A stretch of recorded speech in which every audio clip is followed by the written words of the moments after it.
lalle bambarin kaina yayi marfi kanku bari kanku yayi marfi zabe mai zuwa in ya zo mu zabe Ahmad dan Aliyu. Assalamu alaikum masu saurare, za ku saurari waka daga bakin ni Alhaji Yaro, wakan mai girma gwamnan Sokoto.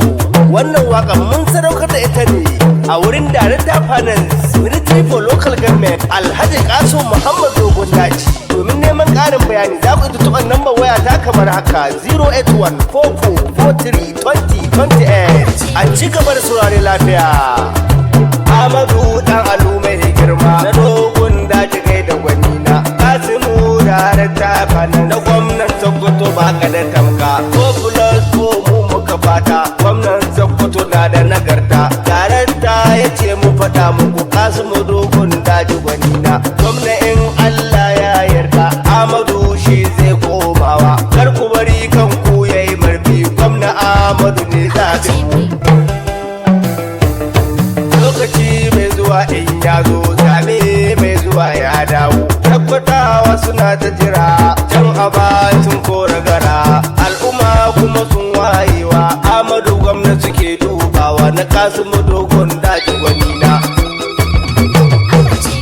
Bambarin kaina yayi marfi kar ku bari kanku yayi marfi zaɓe mai zuwa in ya zo mu zaɓi Ahmadu dan Aliyu. Bambarin kaina yayi marfi kanku bari kanku yayi marfi zabe mai zuwa in ya zo mu zabe Ahmad dan Aliyu. Bambarin kaina yayi marfi kanku bari kanku yayi marfi zabe mai zuwa in ya zo mu zabe Ahmad dan Aliyu. Da sunan Rabbu Allah sarki Kanku bari kanku yayi marfi karfafa nin zan masa dauki. zabe mai zuwa in ya zo Ya Allah ka kai ni mataki. zabe Ahmad dan Aliyu. Na yi kira duka in har kun ji mu zaɓi Ahmadu dan Aliyu.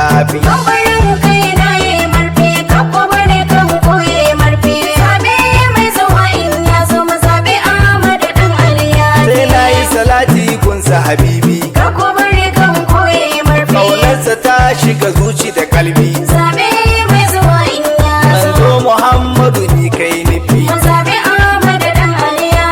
Ali na sanya sahabbai ƙaunar su